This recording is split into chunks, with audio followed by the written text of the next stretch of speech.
Jesus says, shepherds and pastors, you must now choose who you want to serve. July 12th, 2015. Words from Jesus through Sister Clare, spoken by Jackie. Jesus began, My beloved, we have stirred up quite a bit of controversy over yesterday's message, and I want to make it clear that I didn't say, forsake the fellowship. But when the fellowship becomes empty and busyness or business as usual covers over that emptiness, it is time to make a change.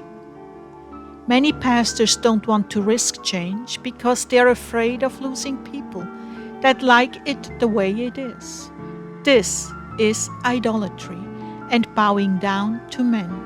But the very thing they're trying to avoid happens anyway.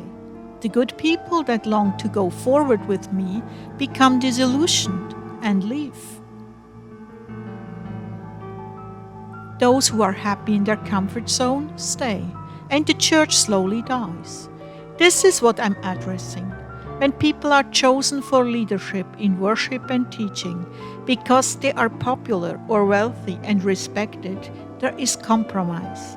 If I did not choose them, their ministry will be flat, lifeless, and tasteless. People will not experience my perceivable presence.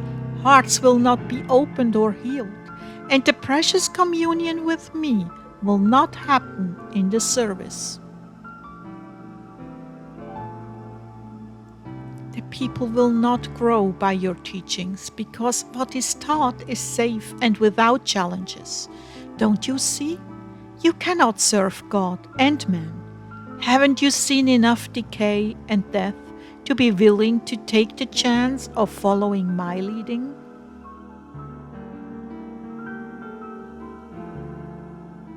There is a strict pecking order in most churches, meant to protect the pastor and staff and keep everyone happy. But protecting the pastor or anything else stems from fear, not from the love for God, nor from love for the sheep. When decisions are made based on the status quo, the anointing is squeezed out, and what is left is stale bread. The pastor has insulated himself from criticism and correction, and the sheep have no recourse but to comply or leave. Very often families have many ties in the church, and leaving is a painful alternative. Besides, where would they go that would be any better?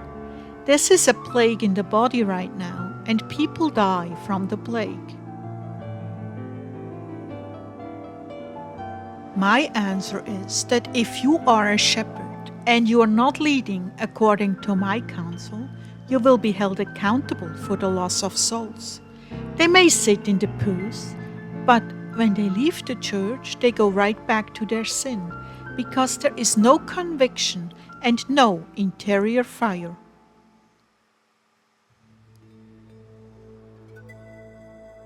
When I lead a flock, I address the illnesses. I tend the wounds. Favoritism and politics are forbidden. They do not exist in my church. A shepherd after my own heart will never yield his office to the pressures of the flock. Never. He will walk away and leave them before he will bow to their counsel if it opposes me.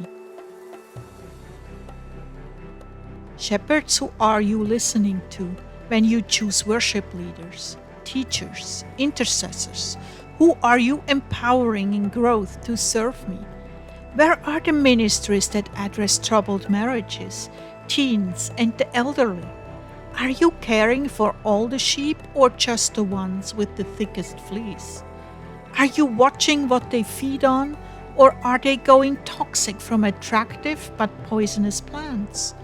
Are you correcting and admonishing behaviors that are demoralizing, or are you avoiding conflict?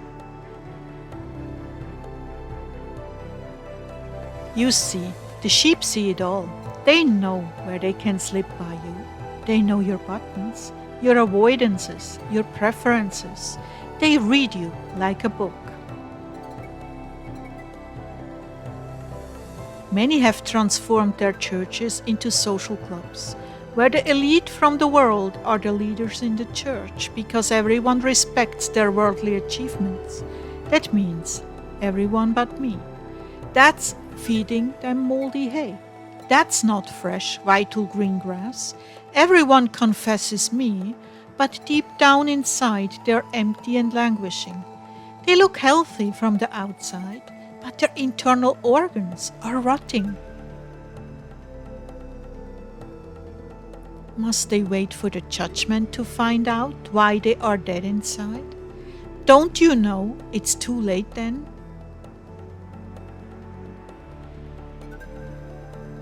Your job is to keep the flock healthy. If one has an infestation, it needs to be isolated and treated, not mixed in with the healthy ones, lest the whole flock become sick. An example. One of your deacons is committing adultery with another deacon's wife, and you just don't want to address it. But it's not going away. Rather, the plague is spreading to the other sheep. They know you look the other way, and their conscience has become so numb because you haven't addressed what I wanted addressed, and things are so far gone and out of whack, they've been left vulnerable to the wolves. The pastor is sound asleep or preoccupied with the new building program, and the wolves go to work right under his nose.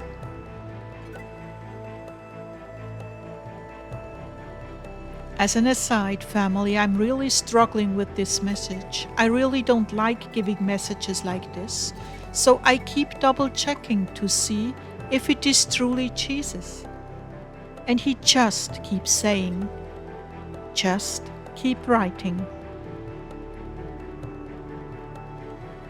Now, after the fourth time of making sure it is him, tears are rolling down his holy cheeks. Just keep writing, Claire. Just keep writing.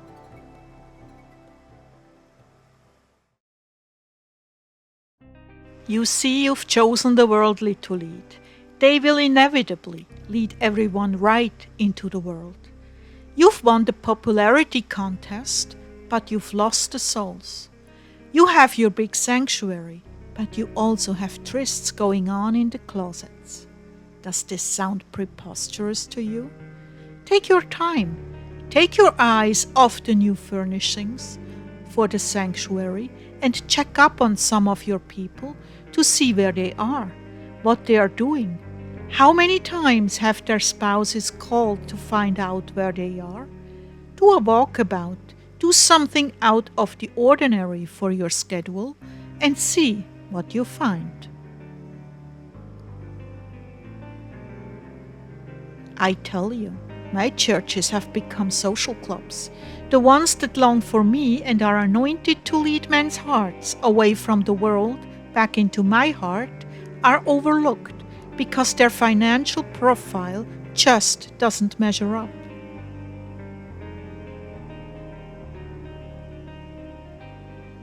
That's because they have chosen to spend time with me rather than Wall Street and clinching deals.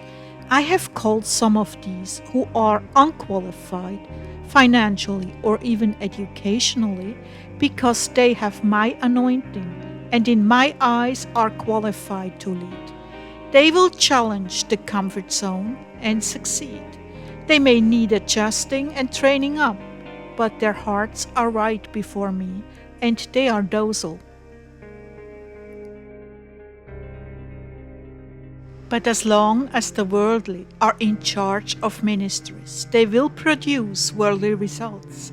And what could have been a truly dynamic body for me will be a place to blend in and look good, while continuing to sin in their private lives.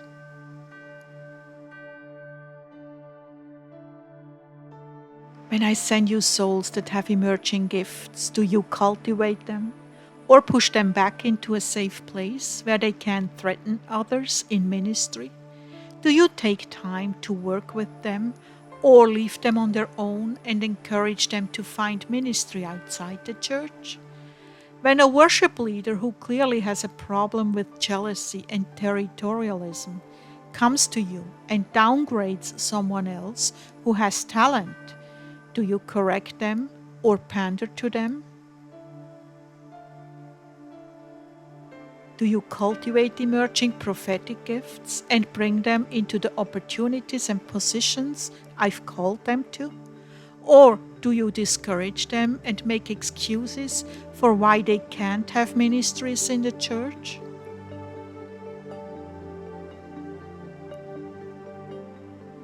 I could go on and on and on exposing to you why your church is dead. I don't care how talented or popular the worship leader is. If their heart is not right with me, notice I said with me, and not with the wealthy controlling group or relatives, then their music will not lead the people into my presence. It will be entertainment, not worship. And you ask me, why are people leaving my church? I am telling you this now, before it's too late. You must follow me if you want a healthy church. You must preach as I lead you. You must worship in spirit and in truth, not in entertainment. There is very little time for you to get your house in order. Are you willing to lose everything to gain me? Are you willing to leave or lose the 6-figure income and live on the edge of poverty in order to lead my sheep into lush green pastures? Really, choose this day who you will serve, because the day is coming when the wood, hay, and stubble will be devoured by the fire, and those who have served their own agendas will be standing naked before me and all the souls they lost.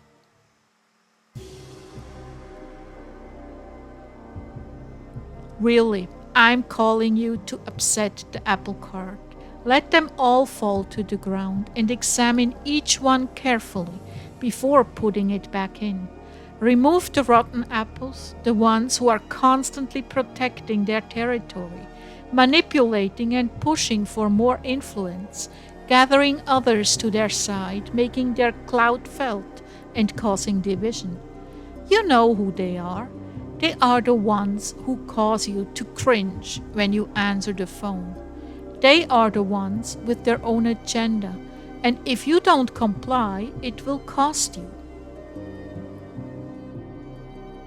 Stop the cover-ups in the ranks. Pull the plug on dead and lifeless programs that are all about being seen by men, but have no substance or holiness before me.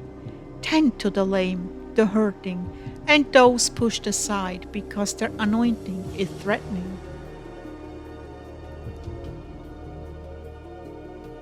May I tell you something? If you have a leader who is continually threatened by the anointing of others, you will sow a spirit of jealousy throughout the entire congregation. It will spread like a plague and snuff out the newly anointed life I am showering upon others. The very source of life and anointing will be snuffed out in every single ministry. It is a plague, and if you bow once to it, it takes over the whole church. People who are that insecure should not be in leadership. A leader is looking for his replacement. His heart is to train up and enable, not disable and shove into a dark corner. Had you chosen the leaders with the right heart, you wouldn't have this mess. Begin here. Let the apples fall where they will. Pick up the healthy ones. Let the rotten ones take care of themselves. I want shepherds after my own heart. Mind you, my heart, no one else's. I'm coming soon. There's very little time left. Get your house in order, and I will heap blessing after blessing after blessing upon you, because you are shepherds after my own heart.